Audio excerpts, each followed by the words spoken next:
Hey everybody, welcome back to another episode of B-Rob Inspired. I am super excited about our guest today, Dan Britton. I've got some notes and some cheat sheet because I don't want to mess this up. I've got a personal relationship with Dan. We go way back. Definitely want to touch on some of that today. The genesis of B-Rob Inspired is ordinary people doing extraordinary things. And this gentleman definitely fits the bill for that. So I want to read you his bio, and I don't want to mess this up because we're going to touch on some of the things that are on here. Dan is a speaker, writer, coach, and trainer whose mission is to help people pursue their passions. He serves as the chief field officer with the Fellowship of Christian Athletes, where he has been on staff since 1990. Dan travels extensively around the world, training thousands of leaders and works with over 114 countries. Dan played professional lacrosse with the Baltimore Thunder, earning a spot on the All-Star team, and was nominated by his teammates for both the Service and Unsung Heroes Award. Dan, welcome to the show. Yeah, it's good to be here. Thanks. I'm super excited. Let's start at the beginning. So 32 years with FCA. We're at the FCA World Headquarters today, which is fantastic, in Kansas City, Missouri. Why don't you give us kind of the beginning, like how did you get connected with FCA? Why are you passionate about FCA? Why don't we start there? Well, I love your slogan, ordinary people doing extraordinary things. I would say ordinary people doing supernatural things, because I believe, I don't know about the turtle on the fence post concept. You know, you come up and go, how'd that turtle get there? Not by itself. Yep. You know, someone put it there. So I feel like God literally put me in the Fellowship of Christian Athletes. Goes all the way back to when I went to college in 1985.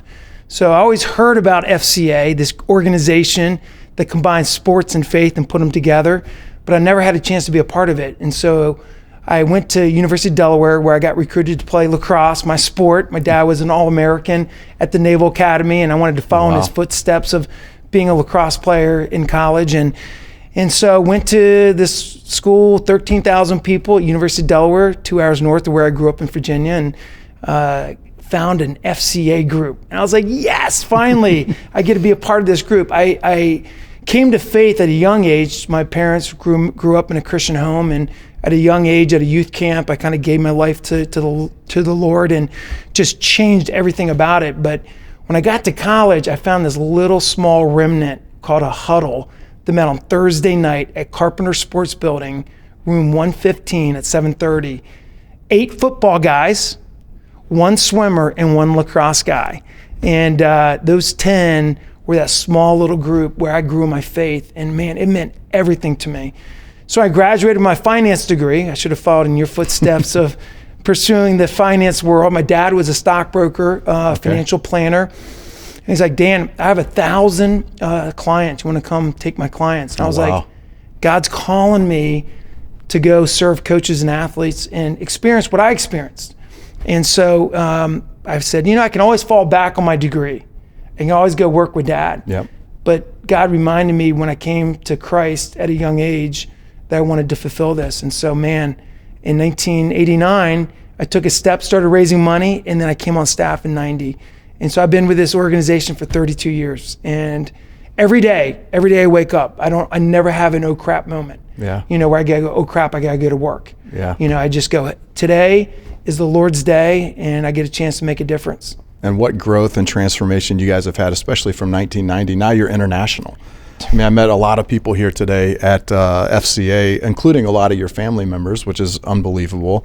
But internationally, a lot of people here. Why don't you tell us about some of the things you guys are doing on the international scale? Yeah, when I started in 1990, I was Virginia, a little area director in a local area. And, I joked that we had a 13-year overnight success, just hand to the plow, staying focused on the things, being persistent day in and day out, not looking to the right or left or behind, keep your eyes forward, great leadership principle.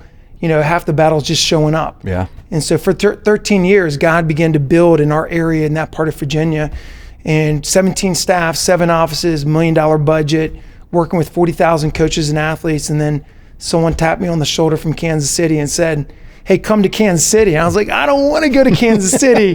No way. That's like going to Africa, There's no way I'm going to do that. And God confirmed that. And next we moved our young family in 2002 to Kansas City. and took over a executive position serving with FCA, and I've been here since 2002. And then in 2007, we started saying, hey, let's pursue what God's doing outside the U.S. And U.S. is 4% of the world's population. And we're saying we're the world's largest sports ministry. Way to go, FCA. Right. 4%, one country out of 200. And so in 2007, we started praying and going, making some trips. And in 2013, 10 years ago, we launched our international division. And now today, we went from a couple hundred staff, one country, to now we're 3,000 staff, 114 countries. It's amazing. Well, and I love the genesis of FCA, you know, the crossroads of sports and Christ. And it's been important in my life. And I know I've shared some stories with you, but you were inspirational in my life. In 2019, served on the board, went to a board retreat, you know, heard your message and just really resonated and connected. And, you know, by the grace of God was teamed up with Mike Hansen. He was my roommate. I think I kept him up till 4 a.m. asking question after question. It's like college again, right? It was unbelievable. So that was amazing. And then from that spawned my involvement, you know, with FCA and even within my family. My daughter participates in huddles, huddle leader at her school. What an amazing organization. How do we get the message out? How do others find out about FCA? Well, you know, we with 3,000 staff around the world in 114 countries, God's raising up incredible men and women that have a heart for their nation, have a heart for their community, and are making a difference. And so we've never turned down a volunteer. You know, we're like, come on, we love volunteers. And just to see whether it's a donor, whether it's a parent, a volunteer coach or athlete, staff member. You know, I just had staff in this room 2 weeks ago, new staff their first year, and a guy from 25 years ago that I had involved in FCA back in Virginia was a real estate agent and was a donor of ours, was in the room and just joined staff. That's right? Fantastic. You never know God's story. You never know how God's going to work if you just go, hey, God, here am I, send me. Yeah. And so here was Jeff Rush in this room. He came up, it blew me away. 25 years later, came up, shook my hand and says, thank you. And, you know, I think legacy is not what you leave behind, but legacy is what you leave behind that lives on in others. And to know that I planted seed, God allowed me to plant seeds 25 years ago in Northern Virginia, and now it's left and living in Jeff back in Virginia. I love it. I was in your office earlier and I saw a board, a wood carve out said consistency. How important is that in your job and your life with what it is that you do? One of the things I love about Dan, very disciplined individual, very consistent with what he does. Follow him, and, you know, he's a runner, so he runs consistently, leaves a message every single day. He's got one word that he wrote a book about, and man, the consistency of your message and what it is that you do is inspiring. Why don't you talk to us about that? Yeah, Brian, I think a lot of times we think leadership is complex. It's these big, huge concepts and philosophy, and one of my life principles is great leaders don't drift to complexity, they drive to simplicity. Right? And the greatest leaders I'm around, they put the cookies on the bottom shelf. I mean, I don't walk away from great leaders and go, wow, that blew my mind. Instead, it's like, oh my gosh, like that's transferable. That's portable. That's something I can do. And that's great leadership, a transfer of belief. And so, that's just been a life principle of mine. And consistency, you saw that wood carving. Yeah. When we have staff in this room, like we had 101 staff, Jeff being a part of that 2 weeks ago in training, I share with them, if you could define ministry into one word, what would that one word be? And my one word, the way I define ministry, is consistency. The Bible says faithfulness, but I like the word consistency, okay? I love it. And literally, it's like, are you willing to put your hand to the plow, keep showing up, and allow God to use you? The problem is, we change so much. You know, every 3 years, I tell new staff, hey, if you make it to the 3-year point, you're going to make it 10 years. If you're going to leave, it's going to be before that 3-year itch. And so I just say all the time, like, hey, we got to press in. And, you know, I read a book, and in this book, this lady was writing to this doctor, asking Dr. Swinson in this book called Overload Syndrome. And she said, hey, I don't know, doctor, when I should move, when I should get a new job, when I should find a new church. I never know if I should stay or if I should go. And I'll never forget what he wrote in this, because this has become a formidable, foundational principle for me that led to consistency. Is he says, what you want to do is go out back and get apple seeds, put them in your hand, plant them in your backyard. And he said, don't move, don't get a new job, don't change churches until you can yield a bushel of apples off that apple tree. That will be 8 to 10 years. If you don't see God working after 8 to 10 years, go get a new job. Move out of the neighborhood and get out of there. Find a new church. Wow. But don't change until 8 to 10 years. And guess what? I'm telling you, that was at the moment, Brian, when I realized that my one word was consistency. Am I willing to continue to be persevere and every single day wake up and do what God's called me to do? And so, Brian, that word has been my foundational word of my calling every 32 years. So guess what? I think of ministry in 10-year increments. So I just finished number 3. Can't wait to get to number 4. And I'm going to celebrate when I get to 40 years and say, God, I continue to serve here. I'm that turtle on the fence post. Didn't get there on myself. You put me here, and I'm seeing you work every day. I love that. I think in the fast-paced world that we have, where everybody wants everything now, right? There's very little dedication and patience to the system and being consistent. Having the discipline to do that. How do you find the discipline to do that? Because I know all of us have challenges, right? Challenges at work, challenges at home, finances, and it all piles up. And the world tells us, move on to the next. There's greener pastures. Go, go, go, go, go, go, go. Go, do, and it's all do. It is. And I think right? a lot's lost in that. Yeah. For people that are listening right now, maybe going through a major challenge in any one of those areas we just talked about, what's the advice that you would give them relative to consistency? And I'd love for you to tie in, I love your one word concept and idea for a lot of people that haven't been introduced to that. Why don't you explain what that is and then tie in consistency again if they have that challenge or decision that they need to make in front of them? Yeah. Well, before I dive into the one word, I love that you brought up that, because I think, discipline, I think a lot of times either gets overrated or underrated, and it depends. Are you a disciplined person? So it's crazy. People look at me and they go, you're the most disciplined person I know. I run every day, never miss a day. I'm spending time in God's word every day, don't miss a day. I just have these things that I ground myself in. And I say, I'm disciplined because I'm so undisciplined. If I'd miss a day, I'd miss 10 days, and so. So you have to do it, otherwise it's chaos. I have to eat right, because if I slip, I'm going to be like off the deep end, right? So the thing is people look at me and they go, oh, you're the most disciplined person I know. And I'm like, no, I'm the least disciplined. That's why I have to have discipline. So, my dad used to always call it the 3 Ds. He said, drudgery, discipline, delight. Starts out as drudgery. Man, every single time you start out something, a habit, something you want to be able to do, it's like brutal. It's like eating bark. Horrible. It is horrible, right? Yeah. But if you do it long enough, that drudgery suddenly turns into a discipline.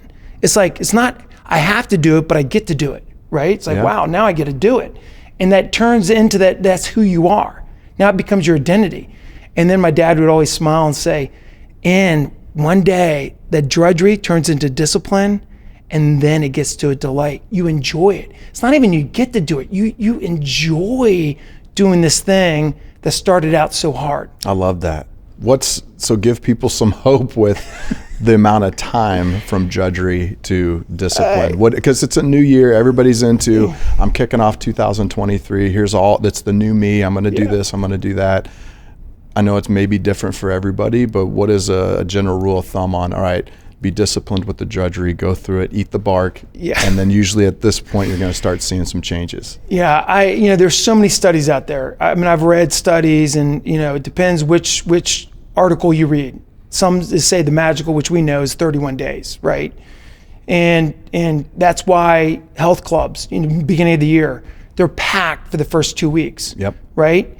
Well, surveys have said that all New Year's resolutions fail after 30 days. 90% by the end of the year. But think about it, 50% fail after 30 days. So kind of that first month window is a big window of being able to do it. And so I think it depends on the person. I think it depends on the issue, right? Like what kind of discipline are you applying yourself to? But the biggest failure we do is we don't invite people in. I was going to ask about accountability. Everything, right? And you can't get accountability from someone. You have to ask someone for accountability, right? We expect, hey, I'm going to hold you accountable. That never works. Hey, Brian, I want you to hold me accountable. This is how I want you to hold me accountable. So now I'm setting the standards. I'm inviting you in versus you dictating to me how you're going to get accountability out of me. That never works. Yeah. And so if you really want discipline in your life, you are inviting people into your life and you give them an all access pass, right? One time when Dayton Moore was the general manager across the street, he gave me an all access pass at a Royals game. Dude, I could flash that anywhere. I got into any door, any place I wanted to, locker rooms, closets, field, I flashed the pass, all access.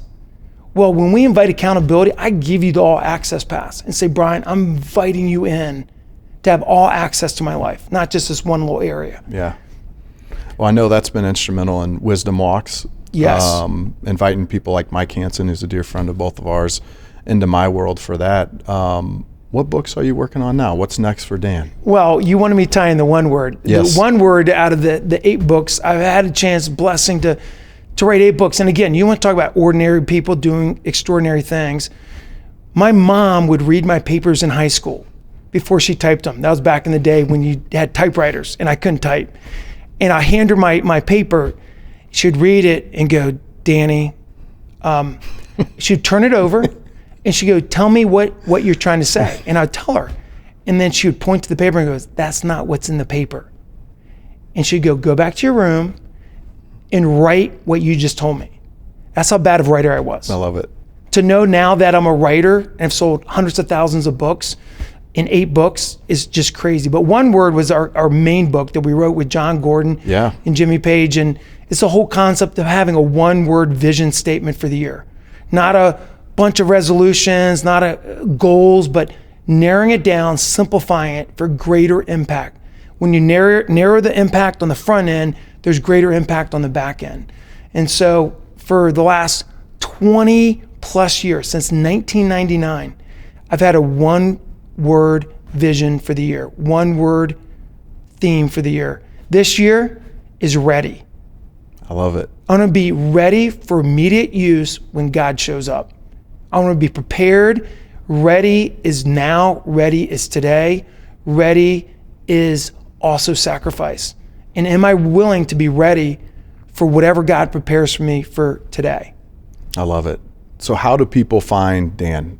If they want to follow some of your stuff, they want to lock into some of your books, they want to hear these messages, what's the easiest way to find you and your message and what you're doing and the inspiration that you're providing others? Yeah, I'm a big Twitter guy. I have Facebook and Twitter. I don't do the Instagram thing. I kind of limit it, but it's at FCA Dan. Okay. So at FCA Dan is kind of my social handle, and you can also email me at dan@fca.org. That's my email.